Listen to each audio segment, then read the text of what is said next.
it potentially can be, right? Yeah. It's interesting. Sneyking I like because he's pretty good against heroes like A and obviously Naga, right? Like those heroes afraid of mobility, and Sneyking is pretty mobile too later in the game. Stormstormer Invoker. All right. I actually don't like this pick. It's heavily comfort, by the way. It's into Pagna. How's the matchup, Dandy? Is it favor for Invoker? How is the matchup? Invoker is very strong. I'm actually not sure if it's fair for Invoker. I think Pagna is also an extremely strong laner. So like I didn't have this experience lately. Every time he picks it, you have to just remind everyone the amount of games he's got on it. 2,855 games through pubs and competitive play combined. Like, it is a filthy amount of games. And if you ever want your mid laner to be comfortable, why not have near 3,000 games on a hero? I do prefer Tundra's draft. Well, it gets shifted, the Primal, to offlane, something that you didn't really want to see Sheep, so are you now also the side of Tundra that you think this Primal might not be able to hit the timings that he needed to be that frontliner and create space? No, I think, just like I said, maybe if they are just going to help him get back into the game, whether that's Stormstormer rotating to top lane, whether that's stacking the Ancients and giving him stacks, I think Primal can find a way back into the game. I personally love Sneyking so much, and we rarely see him, that I'm going to be rooting for Tundra just based off that alone. Sorry, Entity, I love you very much. But I love Sneyking. I think that hero is got very stark weaknesses in like when the enemy carry is super strong, but I think that you can get a lot of farm out of this game. I don't think he's going to be that pressured. I think it's a pretty lovely Sneyking game. All right. Alrighty, well, you know, we've been talking a lot about this. We don't know if it's comfort. The only way to really know the answer is to ask the coach himself. We got Tsunami with Entity's coach. Thank you very much. Yes, I'm standing by with Metrum of Entity. Metrum, about a year ago, you had a very memorable match in Singapore against RNG. Now, a whole year has passed with this team. How have you grown as we look into this international? I think right now we feel more confident, like we got some experience. Also, I think we are already like committing for the next year with this roster. So we feel like anyway that we, how to say it, like, you know, we go into the games with feeling that everything gonna be all right no matter what. So I like it. Like I think this year it's a bit easier for us than last year. The energy seems good. Now tell me, if you had any other player besides Stormstormer, would you have last picked Invoker there? I mean, maybe some players, there are some good players on Invoker, and we were like thinking, okay, we actually had a lot of options. And yeah, we just decided, why not we give Stormstormer his Invoker on the first stage map. Why not put on a show? CL, you ready for this? Then let's get ready for game number 1.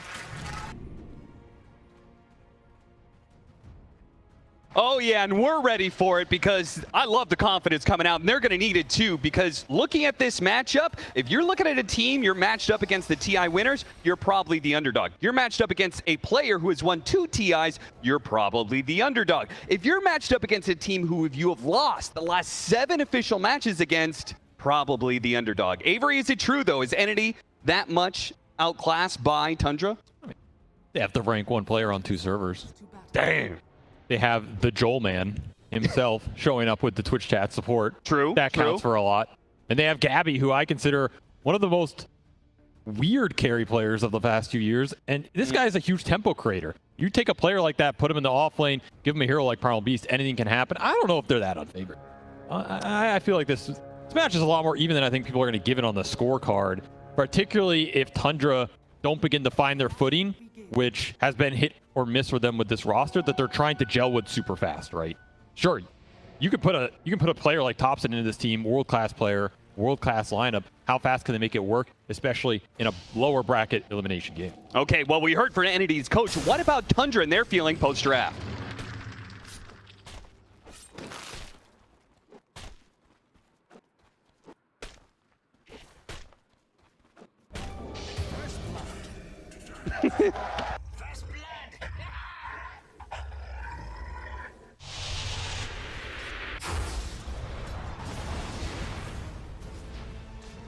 It's good to see that even TI winners need that boost of confidence and remind themselves they're really goddamn good at the game. And it's a surprise to be seeing them in the lower bracket here. And that is probably something that shakes their confidence. And I agree with you. I think Entity, they are certainly no pushovers, and they are a team that is probably going to test Tundra, especially a team who hasn't really experienced too many lower brackets in their history.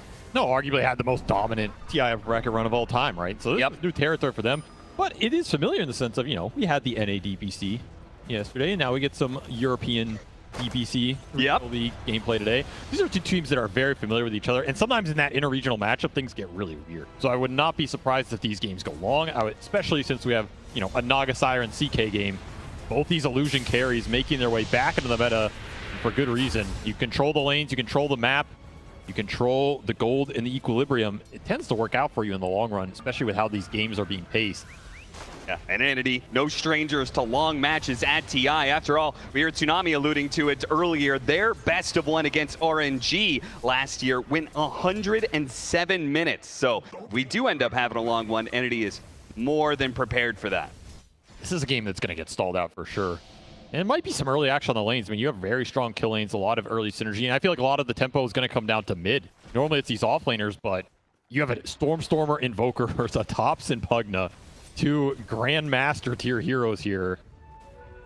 Can't really ask for anything more signature. It's just going to come down to which of them gets to control the early game a lot more, in my opinion. Does Topson get to play the aggressive Pugna with the Grimstroke combinations, rotating to these towers, getting early pressure? Or do you get first blood on Fishman himself? Well, second blood anyway was Fishman giving up that first blood earlier when we had that listening. But good to see he's able to bounce back. What do you think about this 9 Weaver anyway? It is a hero he's been going back to over and over again. I don't know if he's getting the exact results he wants with it. For me, it's been a little hit or miss, but I understand the power of it, right? If you get into that mid game in a decent position like the Furion, where you're very high net worth on the hero, you just become a fourth core. It's a scary fourth core hero. Sure. And that's, I think, how Tundra prefer to operate. Let Topson make a lot of the space on the map. 9 can become that secondary mid on some of these huge scaling supports like the Shadow Demon he's also like. And suddenly you're just playing up against too much scale for you to conquer in the late game. One thing that's kind of curious to me is that in the past, when we saw Weaver support, people like to be able to run it with physical damage dealing cores. And here, yes, they have the Chaos Knight, but Pugna, Sneyking, really not going to take advantage of the Swarm too well. No, it's not the best Swarm game, but I mean, Swarm is turn around, Gabby fighting up against Skiter. Skiter is going to just try and man up and see what he can do here. Runs into the brambles, and that's enough for Gabby to get away. Scot-free with the kill on Skiter, going to Kataomi. He's going to throw the blood grenade just for harass here. Yeah, you have to back up a little. A lot of resources committed from Kataomi, but happy to get this trade. CK down. Really nice for Gabby's tempo here. And we've seen Primal Beast go first phase for a reason. You give this hero a fast start, he's going to be able to combine with Stormstormer and take the fight around these runes, around the aggressive jungle areas, and scale into the CK as well. Both these teams have really addressed the illusion carries. Going at it again in that top lane. Pivots, goes to Kataomi instead. Hits him with the Inkswell, but he's already disappeared into the Shadow Realm, and Gabby's going to go back for it again. A second time. That's because Fishman has made the rotation, unable to quite get any extra damage in, though. They're relying on that third person to change the narrative here, and now Gabby is in potential to be run down by 9. Gets him with the blood grenade. That's enough. Big Geminate hit. Level 3 paying off here for 9, especially with those grenades. This is a great blood grenade user in the Weaver. Just chase people down with the Swarm. Grenades slowing them even more. Get these big hits in. Nice counter rotation from Tundra, keeping Skiter in this lane. That would have been a debilitating death, especially with teleport on cooldown. Stormstormer flees for his life. Well, you can see pretty the better of this matchup. Yeah, this matchup is going the way of the Pugna for sure. And Stormstormer, he's going to get him here. Got him on the Swarm, TP away, a desperate one, but the blood grenade again comes through. The extra damage that's required. Topson thanking 9 for finishing what Thompson started. And now he's just going to get 3 runes here, free rain, extra tower damage. Waves are going to go straight into Stormstormer's tower. He cannot TP back for this disaster on the mid lane. As we were talking about which of these mids is going to get the better of the tempo. Well, it is already Topson on the Pugna, and he has a lot to combine with. Like this Grimstroke Pugna combo. This goes back to OG at TI8 and TI9. He is very used to playing this. This is the strength of the hero in Tundra's lineup. When Sneyking starts to move around, you have Sneyking to go and set the stun up, make the team fight easy. And I want to point out that there's some hidden scale in this Pugna with the new Ags where you reduce spell damage on enemy heroes. Yep. The debuff lasts a long time. If you go in the fight, you ever get this late Ags, you start channeling it on a Primal, channel it on an Invoker, even for 3 or 4 seconds, It's like you get hit by a Mage Slayer. It skews a lot of these magical damage cores going into the Pugna, and this tower's just gone at 5.5. I mean, is this one of the fastest towers down in this tournament? It's gotta be. That is the fastest for sure. Topson draining his mana pool to take the objective, and he really wants a 6-minute rune. It will be a haste rune going over to Stormstormer. He'll take advantage of that to help run down Sneyking. And he'll get the bounty rune before he falls. Stormstormer gets some much needed golden experience to help him recover after a really rough landing phase against Topson. He's just going to probably just go Vessel into the Midas. You need a recovery Midas at this point. Way too much has been taken off the map. And it's going to give space to Topson. This is where his next decision, pretty important for Tundra's early game. Do you want to rotate this Pugna? Do you want to just keep farming it up mid? Probably not. It's probably going to be into bottom, right? Play through the Sneyking, kick the Naga out, take another tier 1, and just open up the jungle super early.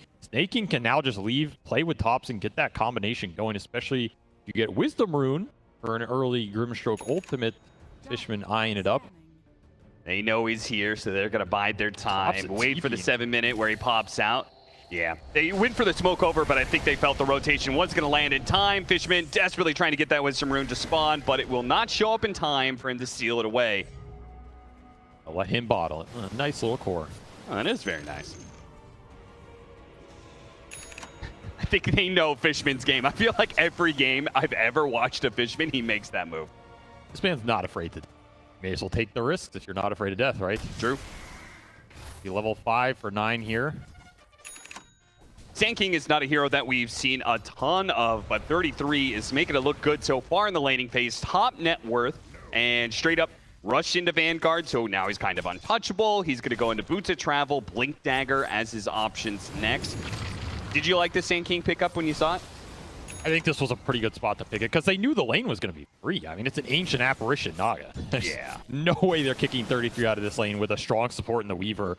You know he's going to eventually kick the Naga out as well, even if you wanted to leave him in the one-on-one. And then he just overtakes your jungle, starts clearing through stacks if you even have any. Watson does manage to dodge the blast, but he's running into Sneyking. Now the rest of Entity was on their way. Can they bail out their carry here? 9 is going to try and get him with the Inkswell, and that's going to be enough damage. But at the same time, Topson does die, and he was probably worth far more than the Naga Siren was, and they're going to clean house on this one. What a read from Entity. Gabby shows up at the right place at the right time, and that is a lot of extra XP and gold for Stormstormer who needed it. That's where that first rotation with the Pugna, it's a double-edged hero, right? You're just so damn squishy if these fights end up behind the towers in deep areas where Entity can bring reinforcements. Topson doesn't get anything done with that early lane advantage. We're all evened up again. So sure, you got this tier 1 mid down, but mid's a different lane than it used to be, right? I don't feel like this tower just debilitates the map like it used to. Yeah, it is way more side lane focused because the map has grown bigger. We see a lot more focus on these deeper side of the map neutral camps rather than the ones that are closer to mid. Less focus on the triangle, which mid lane is usually good at helping to control. Exactly, Ancient shifted away, so all these little things draw you to the sides of the map instead of mid. This tower was nice for Topson, but it is not the end-all be-all here. It's going to be a lot about these fights, and all of a sudden, Entity strike back big, and their cores are in solid positions now, right? Skiter was still suffering up top in this matchup because Sneyking left it early. So Tundra, they're going to go back to what they've done all year, which is out-efficiency you on the map and get the stacks going. Probably for 33 here, who has always been the main beneficiary, the Ancient Cap progression side of Tundra. Wouldn't mind the fast bots idea here if you're just planning to scale. This is the build that will help you go late game against the Naga Siren. You're looking for that Ags, Shivas, maybe even Radiant. Feeling it. I feel like we haven't right clicker. seen like a big boost in Boots of Travel purchases from before the map was enlarged, but it's got to be way more value, right? The way the map is bigger. I mean, I always liked it. Did you ever buy it? I liked a lot of the items I never got to buy. A man can dream. Yeah, you always want what you can't have, I suppose. I mean, I think the Boots of Travel are just nice on some of these melee heroes that like to run around in the middle of the fight because they get stuck. Extra move speed is no joke in terms of dodging some of the primal spells or getting out of an AA vortex. Sure. There's some value here, and he's still top net worth on this Sneyking. Particularly if he wants to join fights like this top, the bots would make a lot of sense. As Skiter has just been hounded up top, he's trying to defend this safe lane, not give too much room to the Primal Beast. Which point does that break, though? At what point do Entity feel confident enough to try and kick him out of here? I love that neutrals can defend themselves pretty well from now on. Armlet built up is going to be the play, but Entity still seem to be just, like, they may have countered Tundra's move beautifully, but they haven't really made much aggressively themselves. They seem to be still in kind of mode recovery. I think they're happy with this, though, based on how that mid lane went initially. They're not happy with losing their Spirit Vessel completion. No. That's rough for Stormstormer, who's probably just ready to make a big move. And they're just going to go top. I mean, the move for Entity is to this top lane. It's to kick Skiter out of here while he's still here, only level 7. They have a huge amount of magic damage to throw into him, including this Ice Blast that Fishman just picked up. You have to be careful if you're Tundra in terms of who you're showing on the front line, because there's a lot of long-range magical bursts. You throw down a Vortex, Gabby charges in, he could potentially have Bedlam on top of him, and then an Ice Blast gets thrown on top, right? I mean, a lot of long-range artillery here for Entity to just throw in a core without committing to the fight. And the anti-healing is a big factor, right? Because they have so many... Absolutely. Like, there's the Inkswell with the Shard later on. Gabby charging he went forward. blink He's on the going to be Sand. silenced. He's going to be in trouble. The Sand King gets the jump, and a beautiful jump at that. 33 closes the door on this fight before it even begins. Yeah, Gabby and Kataomi are probably going to be run down as well. At least one. 33 with a third number there. Triple kill for him, and Gabby hidden in the trees will barely survive. That was a guaranteed 4th kill if he saw him. So that is just almost an ultra kill for 33 out of nowhere. Putting an Epicenter to better use than I've seen in a long time for a level 1 spell. And now they're going to steal Ancient stacks on top of it. 33 is, he's out of control already, right? That was about as good a blink reveal. We were talking about him going bots and like, let's defend this A lane. Insta-buys blink, 1130, gets a triple kill into Ancient stack steal, and now he's already up to 1750 gold again. That blink just literally paid for itself. Yeah, you know, Tundra, when we talk about farming efficiency on the map, especially Ancient stacking, big deal for them. We usually talk about it on their own side of the map here. Them taking away Entity's farm is just going to be so debilitating. A big pickup, though. Topson, he'll fall trying to pick up a power rune, but 33 is going to show up and maybe get a rebuttal here. There is the Bedlam out, but the Nether Ward is doing some serious damage. Can they finish off 33? No, they'll both die under the Sandstorm. And Fishman's going to get run down. No tower to protect you here. 9 gets a double. Tundra will go ahead and defend Topson's honor.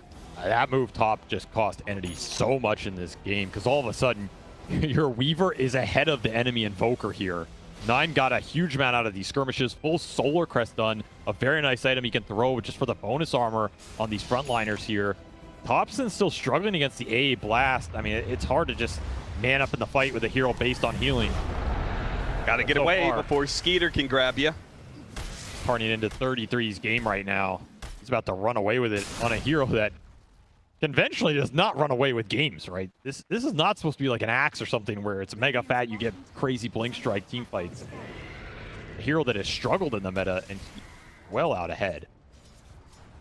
Continue to transition into something, and can Entity kind of stall Tundra's momentum right now, get back in this game, bring Stormstormer once again back into a position where it feels like he can have an impact here. Move top is still looming for Entity. Is they just can't open up the tier 1s right now, which you can't open up the tier 1s for a Naga lineup. There's just nowhere to go. Smoke rotation from behind, grabs the 2 supports.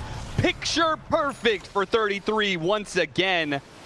You have Watson close by, might be able to help Gabby get out. Yeah, he's going to use the song, forced to use it.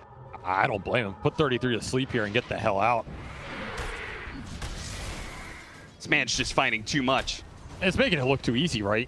It's just smoke in with like max Inkswell and the Sand King. It's guaranteed chain stun based on how you can cast it now. This combo is even deadlier. Oh, that is a cute move.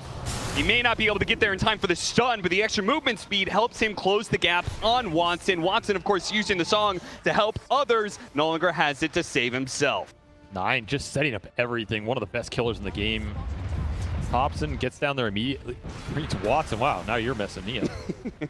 Too many suns in this game. Yeah, there's a lot of them. Arcane Rune for Topson. That is very scary. Even scarier, BKB is closing in soon. Once he has that, they have nothing to stop him. Counter smoke from Entity. And a lot of the good kills they've gotten have come off the back of Fishman getting in there with an A blast, taking down a big core.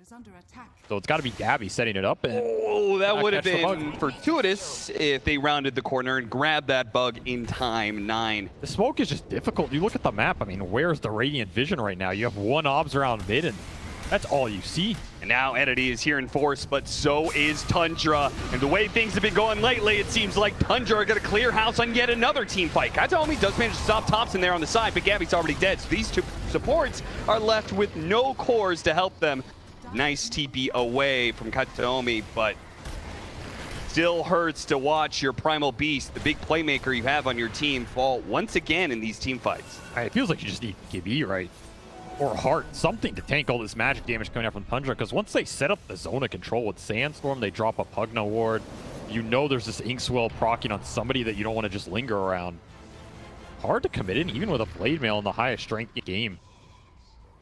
Again, you just got to go back to stalling this game out a bit, get to your next set of items. But right now, 33 dictating where these fights are happening with all the initiation power, and he's still holding this top tower. This is the part that's causing so many problems on the map. You are getting constricted quickly here as 9 running in mid. Another great Inkswell target, by the way. Maybe Watson, though, finally showing up to one of these fights. Naga Siren is not supposed to have to be active, but it does feel like a game where Entity is going to rely on him earlier than they should. You can have good impact versus these supports, even versus the 2 beefy boys if he finds them with this Orchid second, which he's considering. I agree, like, you wouldn't want your Naga to have to be this active, but it might be a game where he has no choice. Magic burst damage, it's going to be trouble. He's not living through this one. He didn't even have Song of Siren back up again. If they could catch 33 on its way out, unfortunately, a Tornado totally blind throwing that one out did not clip 33. Again, the Vision's just not doing any favors right now. The Vision's supposed to come off the Naga being able to shove the waves. Instead, they're getting shoved into you. Can't get really deep observers down because you don't control more objectives on the map. Got to work with what you have right now. And every time Watson goes down, that Orchid gets delayed, which means the chance for Dispel items to come out on the side of Tundra make it less effective. Kind of racing against the clock here in terms of can Naga drag this game back for the team. Stormstormer is going to be trying to drag back his own net worth into a somewhat decent position. Again, he's behind 9's Weaver. He's completing the Hand of Midas now, but it's going to be a long road for an Entity comeback if it's even possible. You just can't get dragged into too many fights. 33 will go back for the pipe as well, so he's going to, you know, maybe skirt a little bit around scaling directly in the Naga, but this is a really nice item for the team in all these engagements. You're looking at basically only magic damage for Entity. This might be for the best. Fishman tanks the death instead of Gabby, who they were setting up on for sure. That was a valuable death. They're going through the portal, trying to get out of here. Tundra are in pursuit. Might be able to find one more. Yep. Kataomi does manage to get out the Shadow Realm before the Silence there. Goes for the TP, but the Inkswell can stop it at any time. 3 continuing to control both side lanes here. Would not be surprised to see Tundra continue to try and hold this top tier 1 as they want to. Another example of desperation, calling for some moves you wouldn't normally see. Stormstormer trying to cut waves because the Naga Siren just cannot do it by himself, but Tundra had this map locked down. Just nowhere to go. Even Topson playing aggressive mid because he just rushed BKB. I mean, this is not a greedy Pugna build at all. This is, okay, you have an AA blast, so what? I'm going to stand here, not take any damage. He's going to abuse the fact that that tower went down early and just play solo. Everything is going through the Sneyking right now, so why not gobble up some extra waves? And again, you're talking about this Orchid threat on the Naga. I mean, there has to be some threat that any set up here in the next few minutes. It can come from the Primal Beast with Bedlam on top, Vortex. There's still a lot of long-range magical burst. Some more aggressive wards down. Wards that have stayed up for the most part. They still have that deep ward on the left-hand side of the map on that ancient camp. So Tundra is having so much information where Entity is and where they're not. Nobody's bottom right now, so free damage on this tier 2.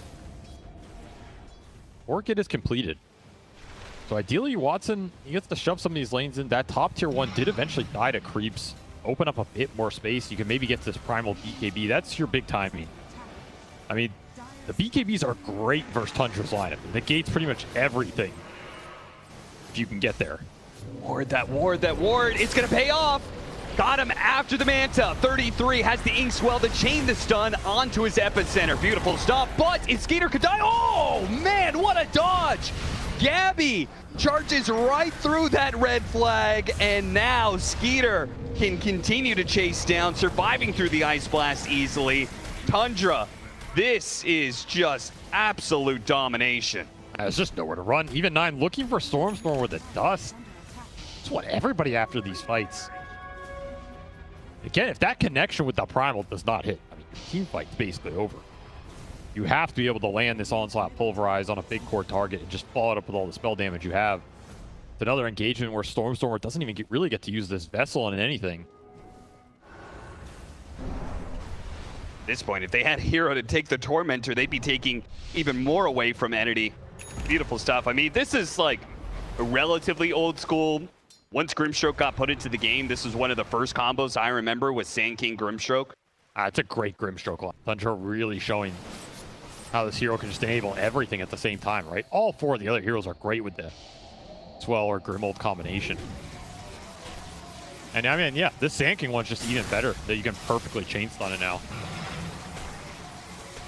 9 and 33 are apparently able to do this. I mean, the Swarm actually helps you out quite a bit in being able to do that, right? Tormentor can't kill it, so you're just getting constant minus armor there. Gabby in some trouble, needed to be able to get his BKB. He was closing in on it too, 400 gold away. Now knocked down to 600 gold away, and they are going to take that Tormentor. There's just no doubt in who's in control of this game right now. Tundra choking Entity out.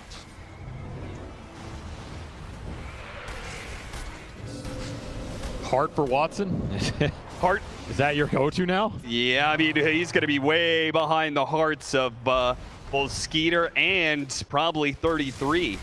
They're both going for it. I mean, has Watson even gotten on the higher side of the map this game? Really, no. Like, sometimes you can get deep in the enemy side, start cutting waves, but I think the early bots playing Sneyking just too afraid to go for that type of smoke enemy jungle type play. You just get kicked out immediately. Even if they caught Topson, he's got a BKB. The only thing that could actually stop him from there is really, realistically, the Pulverize. Nice little net. Yeah, they'll get the Grimstroke at least. Spirit Vessel, just to make sure in case the Orchid wasn't enough. Stormstormer will nag that last hit. 15,000 net worth lead for Tundra at 23 minutes. Working towards, as you said, 9's going to scale up into a 4th core for Tundra, which just makes this lead all the scarier because they're going to scale really well into it. He's building a Gleipnir on this support Weaver. Another Orchid, though, does not have a Dispel, and you're gone. That's a 5x streak, 1,000 gold in Entity's pocket there. So Watson making this Orchid net work on the heroes he can find to make it work on right now, which I guess is pretty much everybody outside of Topson with the BKB. The pipe on 33 men, he didn't go for a Lotus, for example, and we have Manta on skiter, but you're not really going to find skiter in this game no matter what, so you can keep finding some supports, find even the Sneyking with this Orchid, get a few more cheeky kills out of it. Suddenly, Watson, number 1 on the net worth chart, could stall this game for a really long time. They really are banking hard on him. We saw Topson now has his shards, so really easy way to deal with mass illusions, but it's going to be caught here. Forced to use his BKB. Tundra are there in with some reinforcements. They're going to easily kill the Dark Willow.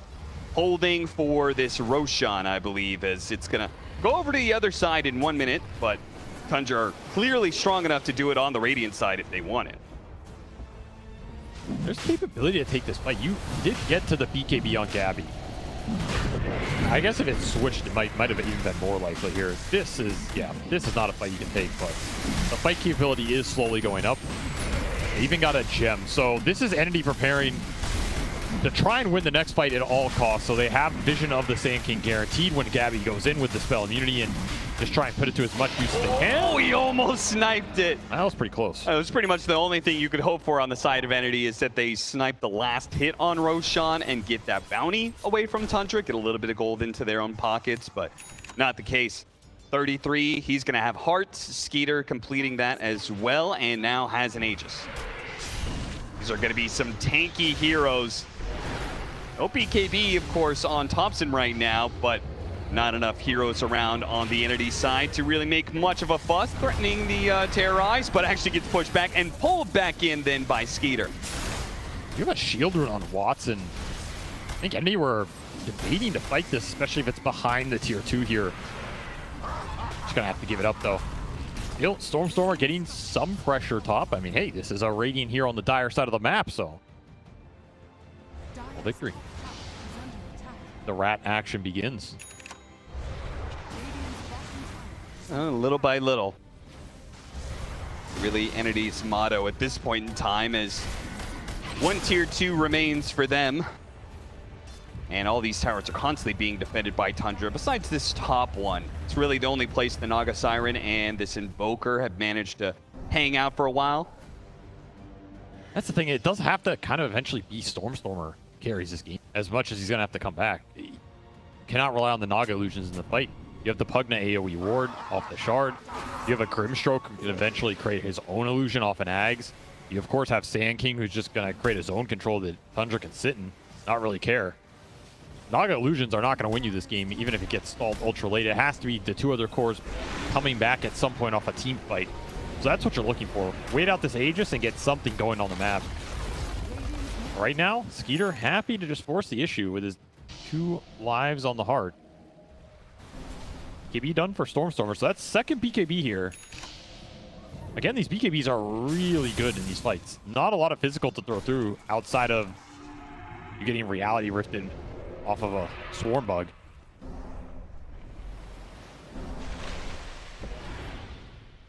Tundra, it would be pretty early to be hitting high ground for much of the games that we've seen anyway. Nobody really wants to hit high ground unless they have an overwhelming advantage, and Tundra do kind of have that already. They have 2.5 minutes to make use of this Aegis. Would that be the ultimate reverse trap card? Tundra ending the games early. Nobody saw that one coming. As they're gonna push 27 minutes, Topson Pugna, sieging your high ground. I mean, okay, they gave up on the siege. Let's just commit the cores. Daring Entity to go on their front line here. And it looks like Entity may not oblige. Okay, they're going to smoke up. They're going to try and do something here. They're going to pop the glyph now. I mean, you have to take this fight. This is Tundra just daring you. If you're not willing to take it, what are you doing in They're actually going outside of the basic goal for 9 instead, who is cutting the mid wave.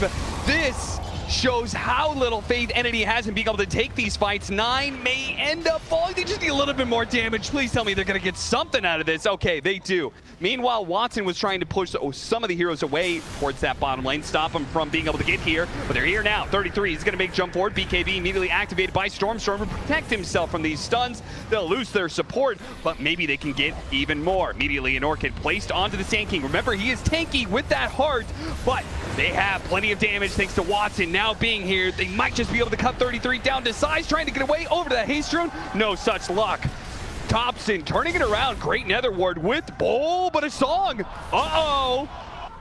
We got some heroes with BKB. Topson probably activates his. Immediately tries to get away. Stormstormer into the invisibility. Kiting out Skiter nicely. The Pulverize is going to be able to grab Topson while he's magic immune. They know that magic immune is running out soon. Topson needs the help. Where can he get it? He's not going to get it anywhere. Entity somehow making this comeback work for them.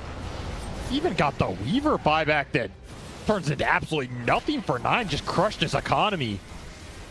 Gabby finding the openings, a nice smoke flank. Honestly, I think they were thinking they were going to have to go all the way around Tundra and look for the smoke from behind. Instead, they just found the Weaver mid. Might have just been a better case scenario. They also got Sneyking with the Invoker BKB, so both supports out of the fight initially. That's what you're looking for if you're Entity. And Watson, sure, you lose that Rax bottom. I mean, he can't defend it on his own, but you're happy to make that exchange, right?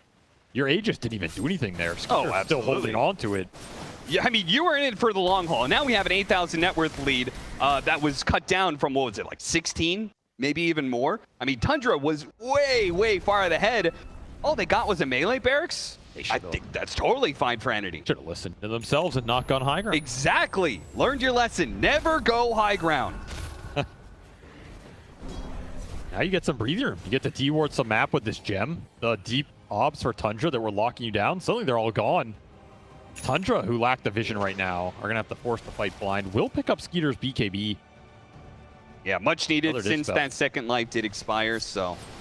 He is still very big. That is the one thing that Entity were not able to address in that fight is Skiter if he was able to just sit there and take it, in terms of going on them, it would look very different, especially with a double damage rune. That certainly will help the next engagement. Yeah, a little bit.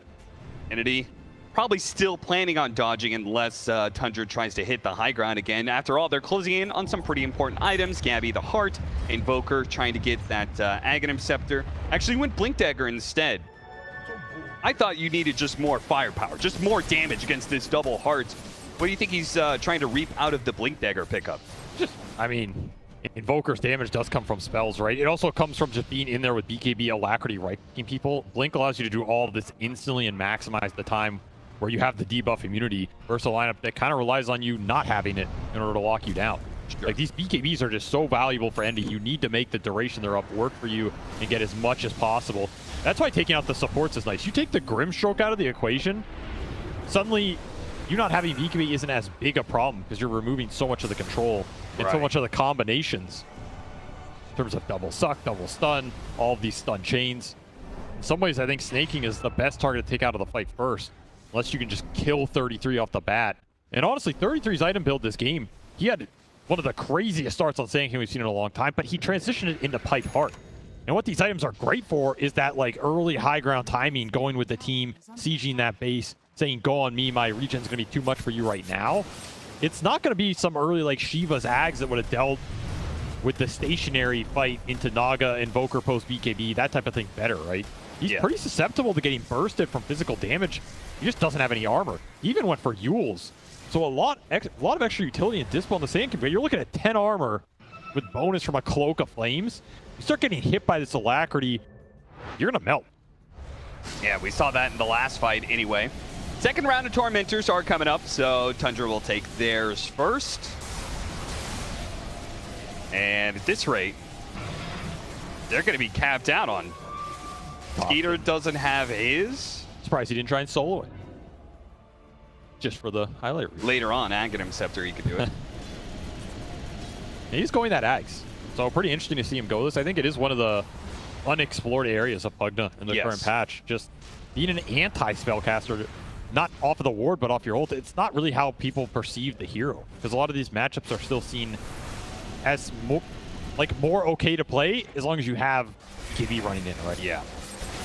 But this Drain, it gets rid of a lot of the damage on Entity's side, particularly in the Primal Beast if Gabby just goes in.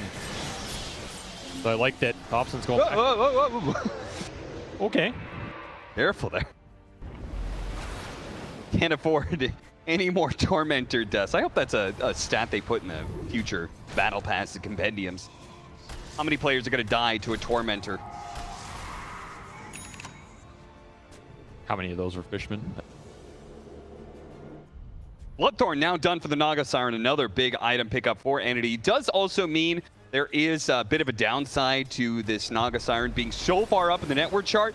Does mean he is going to be capped out kind of soonish.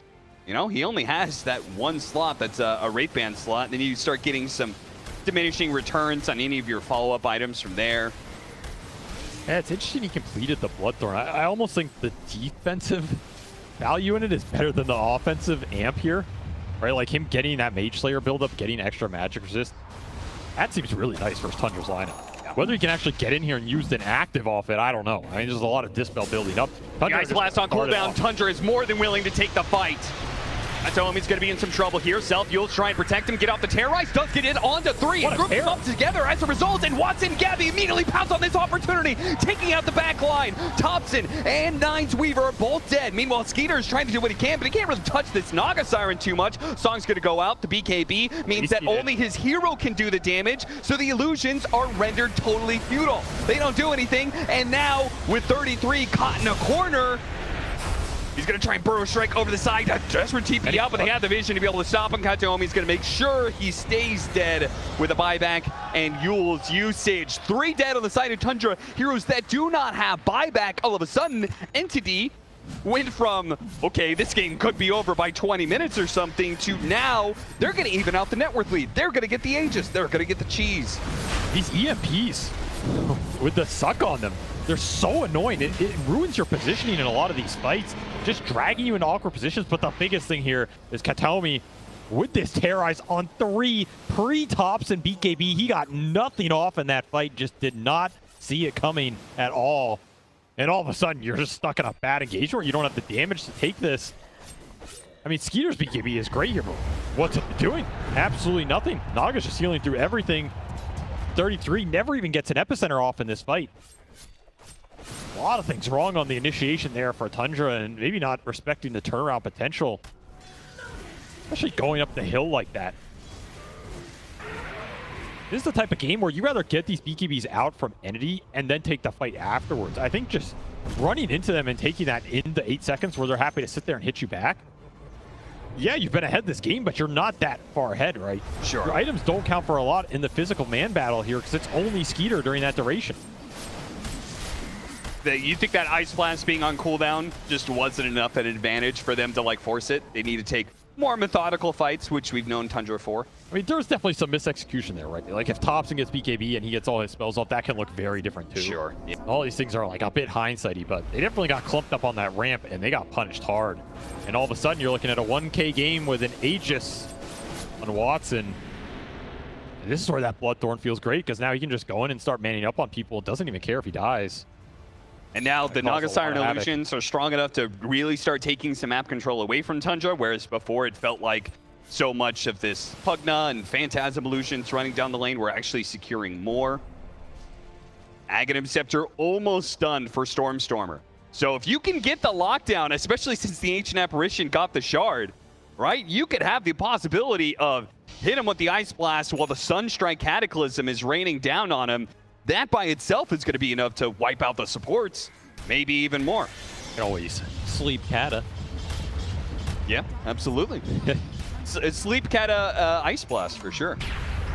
I don't know if that's what you really want to go for, but you can pull it off if you're good enough. I mean, the offensive sleep, and then they immediately come out like Topson's going to use the BKB. That's a dream for Gabby. Because Gabby's like, okay, you used your BKB. Yeah, that's I'm going to slam you into the dirt now. That's why the BKBs are so powerful for any. If you just go in on Gabby, BKB'd, and you start pulverizing somebody and you drop a Kata there, what's the counterplay from Thunder?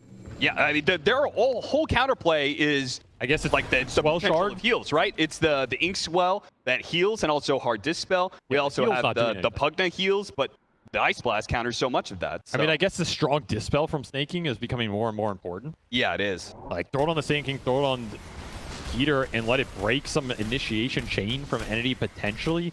But a lot of their spells they're throwing out are just AoE, right? Like, we saw in that fight, you get hit by a Terrorize, you get hit by like Ice Wall, Song, the Onslaught through, these Ice Vortexes. None of these spells really care about you getting a strong Dispel on one of your cores.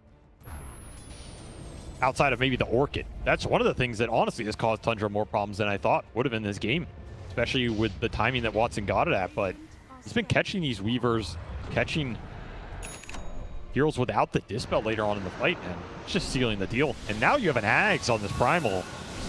A lot more AoE magic damage coming through. Yeah, in that last fight, the Terrorize set up Gabby to get in there, but his AoE damage was nice. When you get Aghanim Scepter, you can actually start soloing heroes. He's going to be a problem. Long, drawn-out fights that were supposed to go the way of the double hard pickups of the Chaos Knight Sneyking. Now going to start playing against them when a Primal Beast is getting round and round after his Aghanim Scepter. Gabby, the smoke runs into Topson, but on the other side of the trees, they don't see him. Do not react accordingly to catch him. Remember, this Primal Beast still has a cheese. Aegis. He's a great cheese target. There's no real anti-healing on Tundra's side. Yeah. You should almost guarantee get it off in this next fight. Even went Martyr's Plate for the extra tank ability and resist. I like that. Jump forward here. Did manage to find the real Naga Siren. Not that Tundra going to do a whole lot with that just yet, but if they can kite it out a little bit, Skiter jumping pretty far forward. Got grabbed by the Pulverize before he can get off the Phantasm, and he's dead. Skiter, you are not the one playing with your food anymore. You are the food. Lingers way too long. No BKB, no Phantasm. Got the silence, now the Song. Looking to just grab as many heroes as possible. It's only going to be this Weaver, but they also spot Sneyking there in the corner. Nobody has the mobility to stop it, though. Topson, smart move.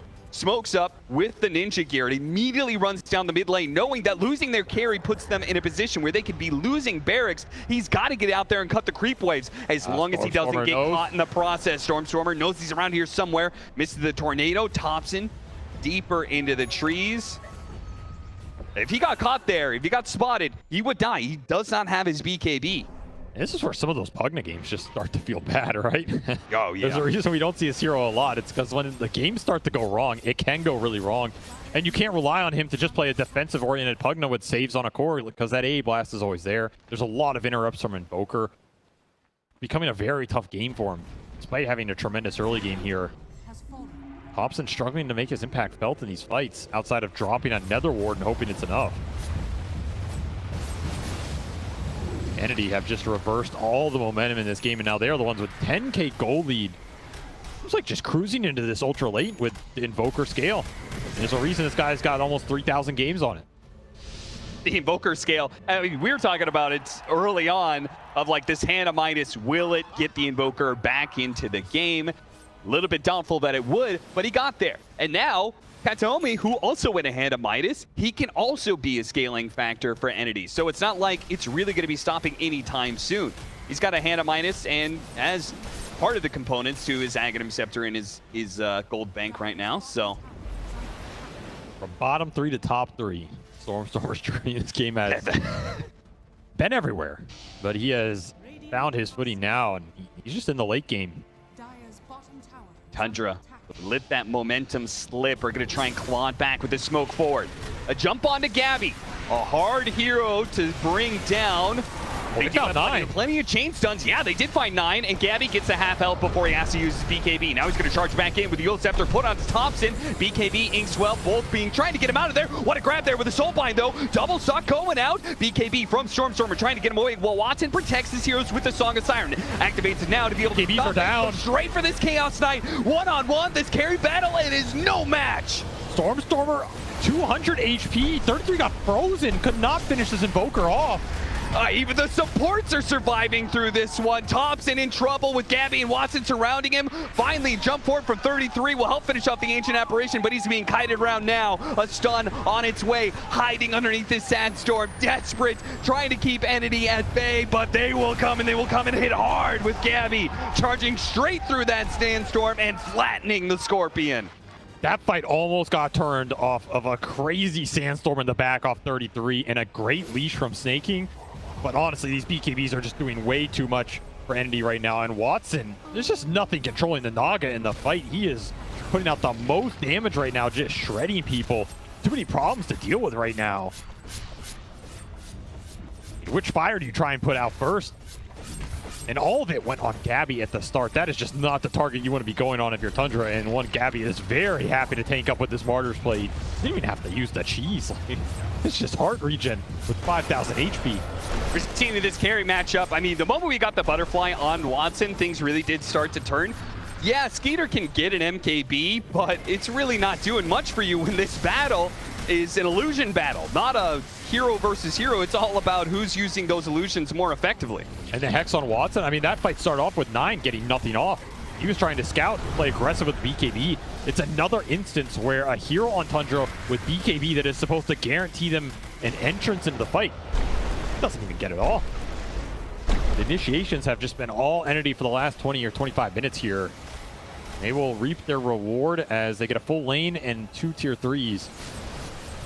Game started with Tundra taking one of the fastest towers of the tournament, taking one of the fastest barracks in the tournament, and now they're the ones dramatically behind. 21,000 net worth lead for Entity.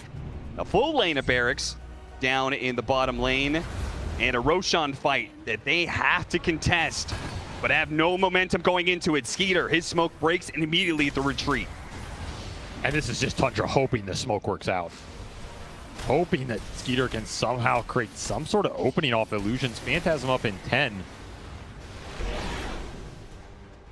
Gabby Once again, wanting to be the target, trying to be the person to break the smokes, get the information. He's got that cheese still after all. Kataomi blinking forward, trying to get an initiation. 33 gets his jump onto the Invoker. Immediately the Cataclysm. Skiter already down to half health. Pops his Phantasm, tries to go back to Watson, but Watson is kiting this one out. They don't need to fight him right now. Oh, the Soulbind double pull back in. Could that be good enough? No, the Terrorize pushed away all the Chaos Knight. 33, he jumps in, trying to control up Watson as long as possible, but the song goes off, bails him out, and now he starts healing back up. Oh, Gabby's ready to get this going already, popping that trample, wants to be able to lay down these cores. 33 with a Sandstorm trying to protect himself. If those impales can do enough, maybe they can still turn this one. Maybe Tundra still has a chance. And skiter goes back in, trying to go for the big primal beast, but he is tickling him. It is not real damage. Topson is draining a lot though. Maybe it's Topson who can do this one, but the silences are still a problem. Out of the BKBs, he's doing what damage he can, but the heart is rectifying any bit of damage that is being done. Enemy are healing up time after time, and the Ice Blast will put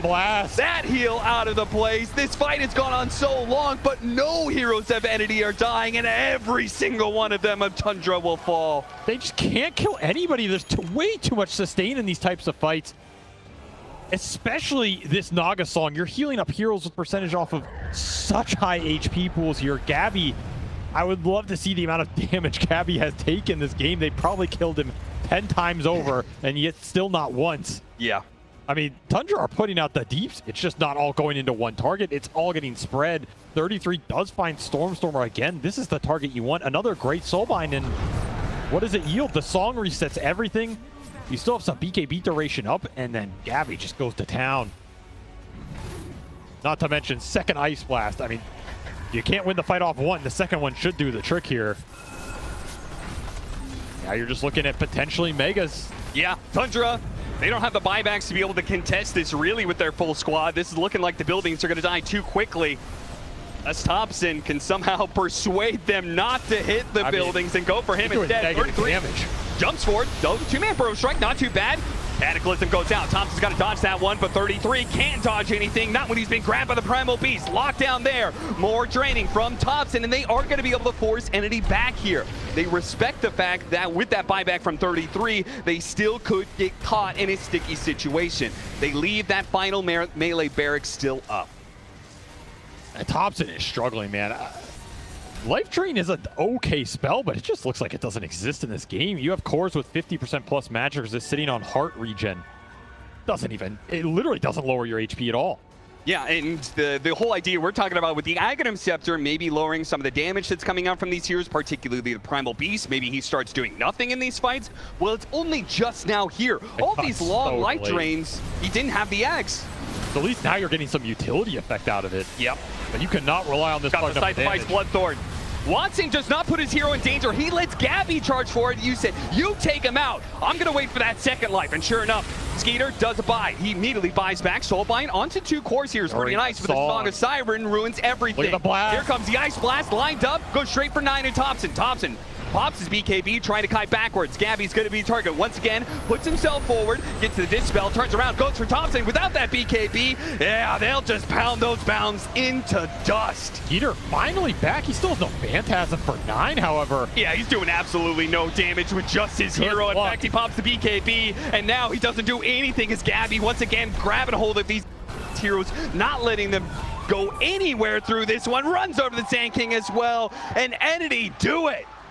A comeback, one of the biggest disparities, one of the fastest disparities in this playoff so far. Tundra had a full lead, Entity held on and turned the game fully around. That is not a game I expected to come back that swiftly, and it just turned on a dime.